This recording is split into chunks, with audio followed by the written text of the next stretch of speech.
A Terra mudou tantas vezes e se transformou fortemente desde quando se formou. Como a vida veio da não-vida ainda é um grande mistério científico. No entanto, temos um melhor palpite atual para o início da vida na Terra, que achamos que é de cerca de 3,8 bilhões de anos atrás. Mas antes de entrarmos nisso, vamos começar do início e fazer uma viagem de volta no tempo.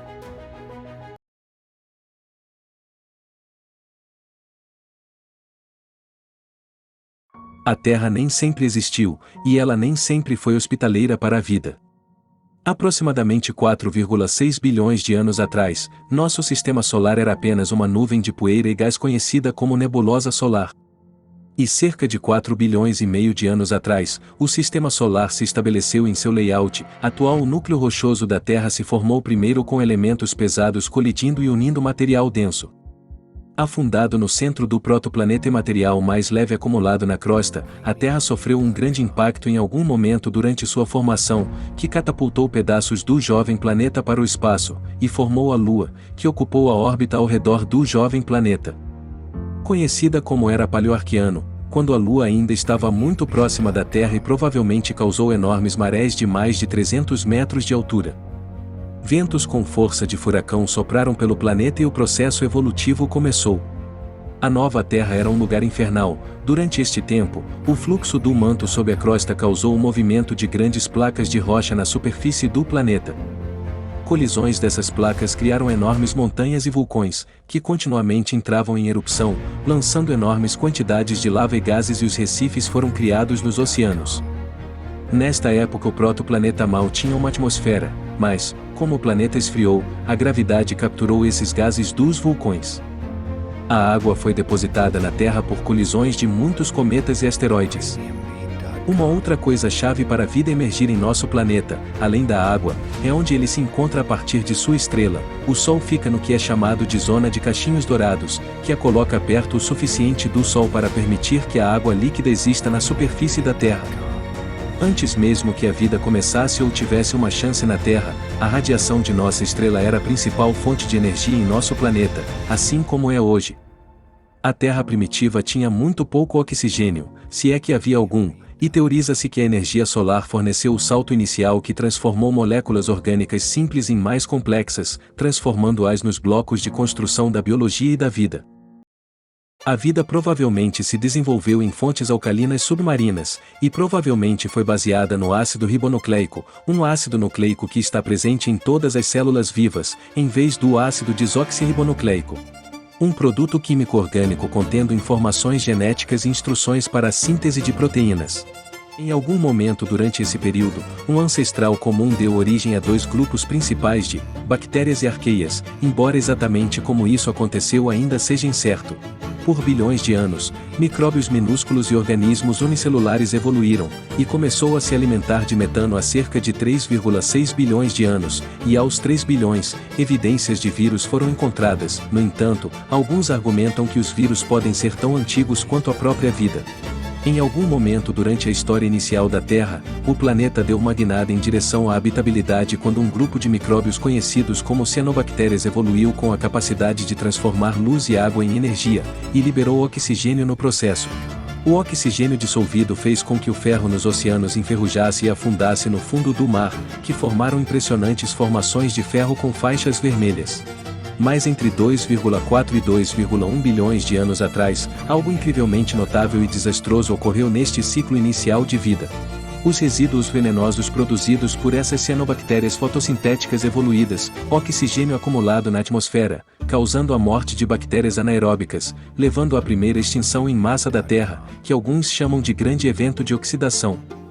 Como o oxigênio pode ser tóxico? Você pode estar perguntando. O oxigênio se tornou tóxico por causa dos altos níveis e sobrecarregado o sistema de defesa antioxidante natural de qualquer micróbio ou bactéria viva na época.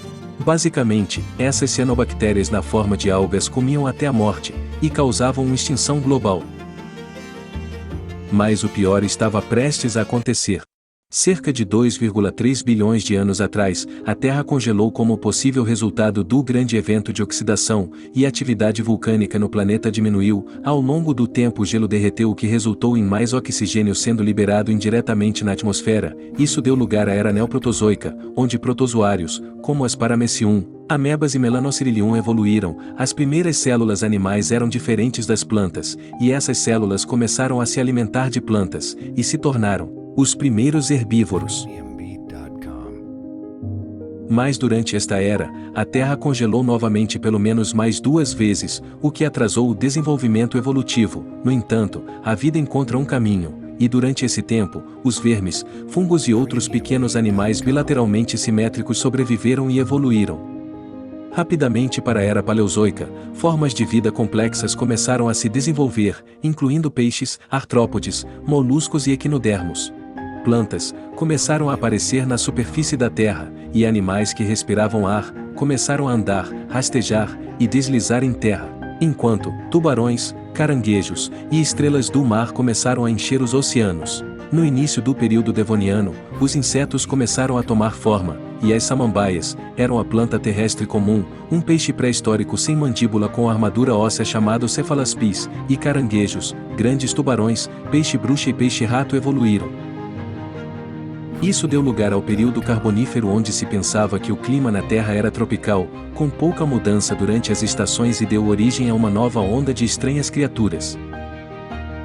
Plantas cobriram a Terra durante este tempo, e os depósitos orgânicos de restos vegetais formaram os primeiros depósitos de carvão do mundo, que os humanos ainda estão queimando hoje. O crescimento dessas florestas aumentaram os níveis de oxigênio na atmosfera, que atingiram um pico de cerca de 35% em comparação com os 21% de hoje. Só isso pode explicar o tamanho dos rastejantes gigantes que surgiram.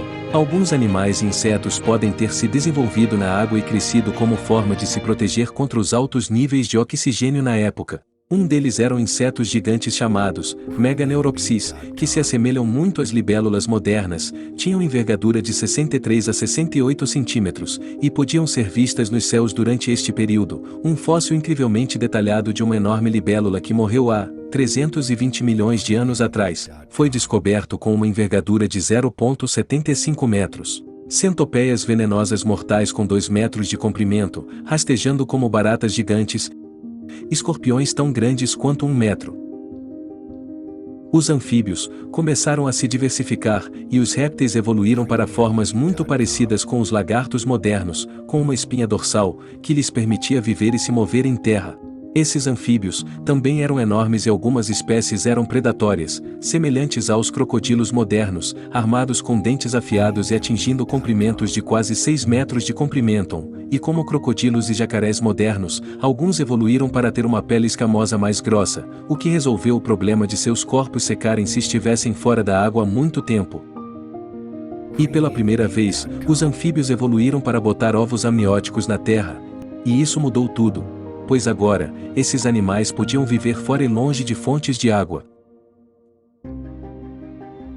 O período Carbonífero deu lugar ao período Permiano, que começou há aproximadamente 300 milhões de anos, apenas 50 milhões de anos antes dos dinossauros. Todos os continentes durante esse período existiam como uma grande massa de terra chamada Pangeia. Primeiros grandes animais comedores de plantas e carnívoros evoluíram durante este tempo. Algumas dessas criaturas podem ser confundidas com dinossauros, mas na verdade eram mais intimamente relacionadas com mamíferos e répteis. Uma dessas criaturas bizarras era Diplocerapsis, parecia um pouco com uma salamandra, que media em torno de 1 metro de comprimento, mas sua cabeça tinha a forma de um bumerangue. Outra nova réptil do planeta era o icônico Dimetrodon, que crescia até cerca de 5 metros de comprimento e tinha uma grande vela nas costas, que provavelmente é usada para regular sua temperatura corporal. Durante o período Permiano, os mamíferos estavam aumentando em domínio. O maior deles eram criaturas classificadas como Gorgonopsias, que eram uma classe de animais gigantes semelhantes a ursos, todos com dentes diferentes especializados para diferentes funções. Esses animais podem ser herbívoros ou carnívoros, e variam em tamanho de menos de 1 quilo a mais de 1 tonelada. Um grupo dessas criaturas eram conhecidos como cianodontes. Seu nome significa dentes semelhantes a cães, e esses animais tinham comportamento social, e há evidência fóssil que mostra que eles caçavam em bandos. Nos oceanos, peixes com esqueletos ósseos, verdadeiros tubarões evoluídos e raias floresceram, assim como esponjas e corais e insetos terrestres evoluíram com peças bucais adaptadas que lhes permitiam perfurar e chupar. Mas cerca de 252 milhões de anos atrás, a Era Permiana chegou a um fim abrupto por um evento cataclísmico que causou extinção em massa. Em 2001, os cientistas fizeram uma descoberta assustadora de um cometa ou asteroide maciço, semelhante ao que pôs fim aos dinossauros, que exterminaram os répteis gigantes predecessores 200 milhões de anos antes.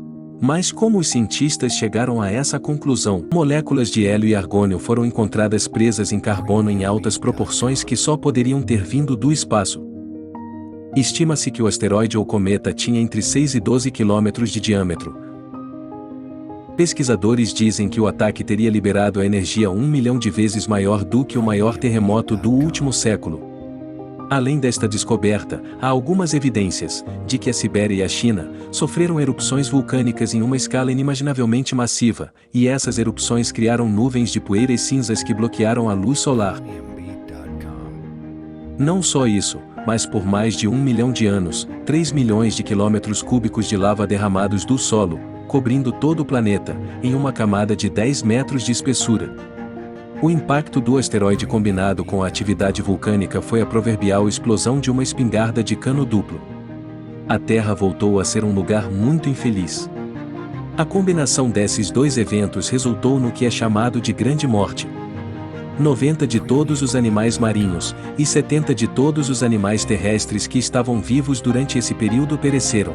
Parece que este seria o capítulo final na evolução da vida na Terra, e seria aparentemente exterminado completamente, mas uma nova era começaria depois disso e a Era dos Dinossauros começaria.